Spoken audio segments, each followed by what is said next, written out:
few months ago, we built out a hospital room scene. The challenge that we gave ourselves was that it had to be under $150, and we had to build it inside our studio. And I was shocked at how believable it came out, especially because we did things like using a rug as a wall. Now we want to do it again, this time with a very commonly used location, a restaurant, and this time we did it in two ways. One of these was done as an all-in-camera trick like the last one, and the other is green screen, and I'm positive you can tell which is which. So why did we do both? Well, restaurants have so many different types of vibes and looks to them, some more simple, some bigger and more fancy, and for a lot of us, getting these types of locations can be very difficult or even impossible. But that doesn't mean you can't still fake it. Film is a magic trick, and you are the magician. You just have to be aware of your limitations and lean into your strengths. And I do think, as you've already seen, in-camera is more convincing, but if you need a bigger, more impressive restaurant, VFX might be your best bet. And with a little extra time and elbow grease, we could get this looking much better still. But let's start with the DIY all-in-camera version, which actually looks like this when we widen out. And just like the hospital set, we turned this space into a restaurant with things we had laying around, and a few things off of Amazon. And also, just like last time, we will not be adding the gear that we already own into the budget. Don't be that guy. Nobody likes that guy.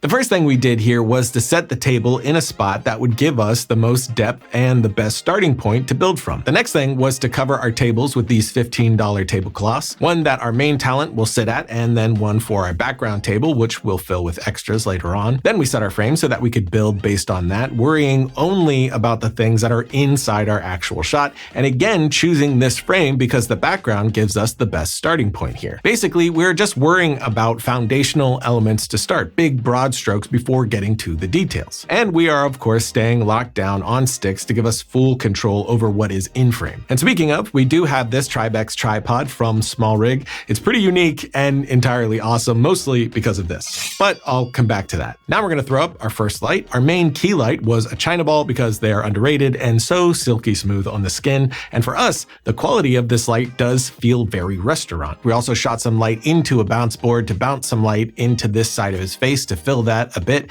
and used a bar light to bring up the shadows on the back of Emily's head. For our background, we have a few can lights and these hanging Edison bulbs because we're fancy boys. Then we hung some Christmas lights to give the background some more interest and simple design with that dotted bokeh. And what really helps us here, given that we are trying to make this work with what we have with very little money, is controlling our frame, meaning locking into just this area. We are locked down here for a few reasons. One I'll point out in a minute, but you don't have to be. You could be handheld, but we are taking our shot all the way to the very edges of the frame, so we don't want to roam. Of course, in the tighter shots, it's no problem, but the wide does benefit from no movement, so we never see the seams, so to speak. And it'll match our lockdown look for the green screen version as well, which we do have our camera on that new Tribex tripod. There's been a good amount of talk about this one, so you may have already seen this in action, but the main reason I love this is the speed of setup. For instance,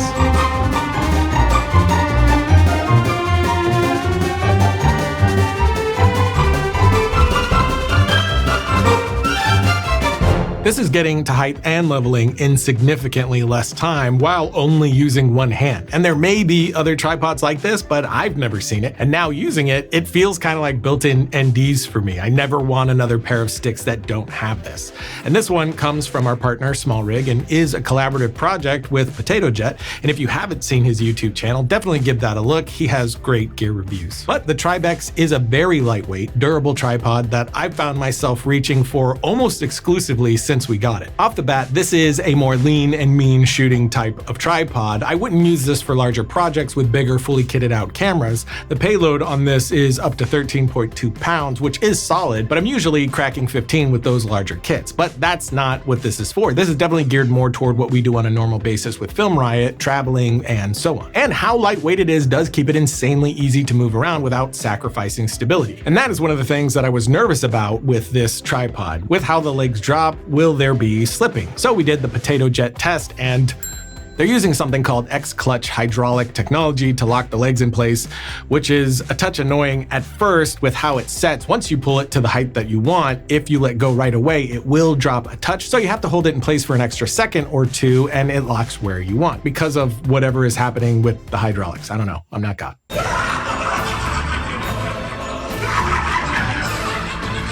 The huge advantage this brings, though, is the speed of setup like I showed before, and how easy it is to set it on any sort of surface. So that complaint is kind of a silly one when you realize how quickly you're still setting this up. You just have to wait an extra second. But whether the legs need to be at different heights like you see here, I just pull the handle, it releases the legs, setting them exactly how you need it to be. Then you release the trigger, hold for a second to set it in place, and there you go. Then down at the feet, you have exactly what you expect, the flat no slip that can be popped off to have our spikes here, which should be a no-brainer for any tripod. We're indoors, so we're going to use the flat, of course, set and level our shot in seconds, and get back to work. But with our lights all set, we move to the smaller details in the shot, like adding salt and pepper, some cups and silverware, all of which we just had lying around our kitchen. And then was this little guy. We got this light for $16, and it is shocking how much work it does to help sell that restaurant vibe. After that, we put some extras on the table in the background and put Justin in a red button down to act as the server, and we had our base shot. But we do want this to feel more live since it's supposed to be a restaurant in operation, which brings us to another massive element that is selling this shot, and that is the movement inside the frame. Simple crossing like this is an amazing way to bring the frame to life and make it feel bigger than it is. And we've shown this plenty of times on the show, even all the way back in 2012,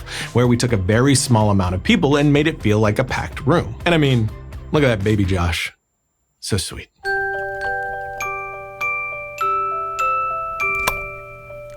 What do you want? And again, since we are locked down, we can utilize every single person that was in the room. I walked around in the background, and once off frame, I would change what I was wearing so that I could walk back into frame and it feel like different people.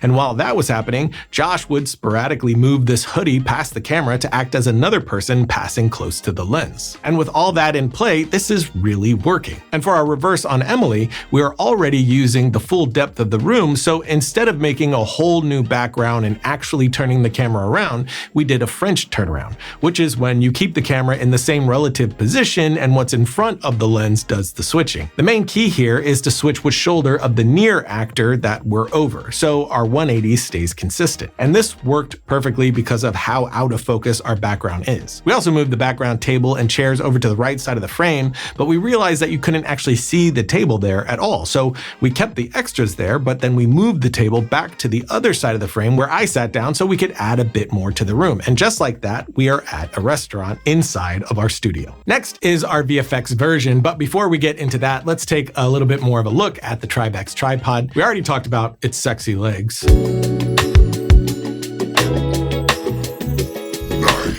But up here, we have a very nice fluid head. The pan and tilt feel solid with adjustable drag control and locks. You also have a counterbalance in the head, so where I tilt, the camera will stay. An adjustment control here based on the weight of your camera. For the plate, you have the typical Smallrig top load-in, but you can also flip a switch to be compatible with DJI RS plates as well. And down here, under the plate, you have a built-in flat head, and down here, the hook can also pop out, giving you this Allen key as well. And this center column is also movable. I can bring it up to get more height, I can invert it to hang the camera, or take it out altogether to get very low angles. It's just a crazy practical tripod. Like for instance, we have 1/4-20 mounts on both sides of the tripod to mount monitors or whatever else you would need.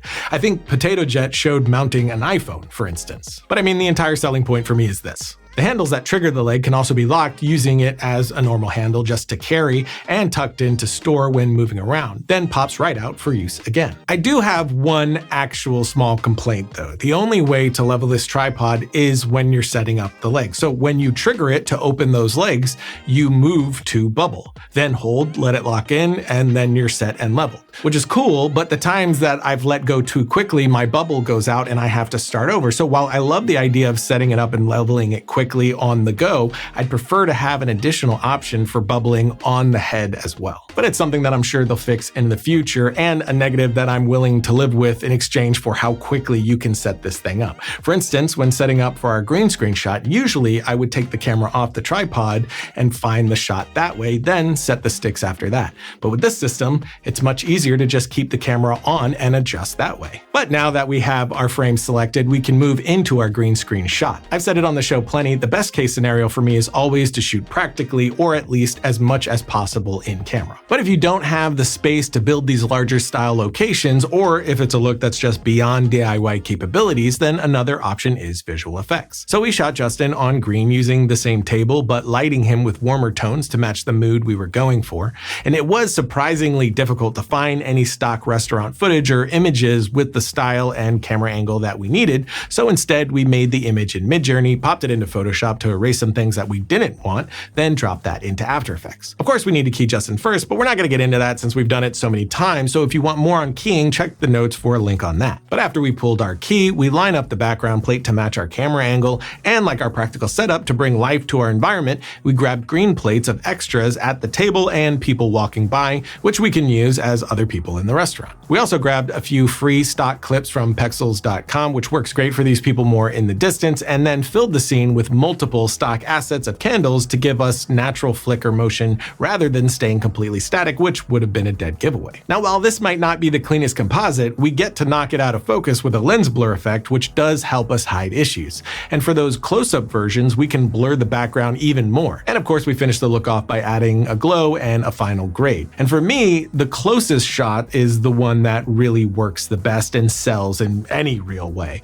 The wide doesn't work at all, and the mid is okay. And granted, if we had more time, we could definitely take this further and get something very believable, but the VFX version already took longer than the practical one, and I wanted to compare closer to 1-for-1. So in the end, for me, if it can be done in camera, do that. Because even if we did have more time, there's always something a little uncanny valley when it comes to things that are fully artificial. But there you have two options to get yourself a cheap or free restaurant set and a pretty badass new tripod. And yes, Smallrig was a partner on this episode, but I've been using this tripod for months now, and I honestly have been reaching for this versus all my others 90% of the time.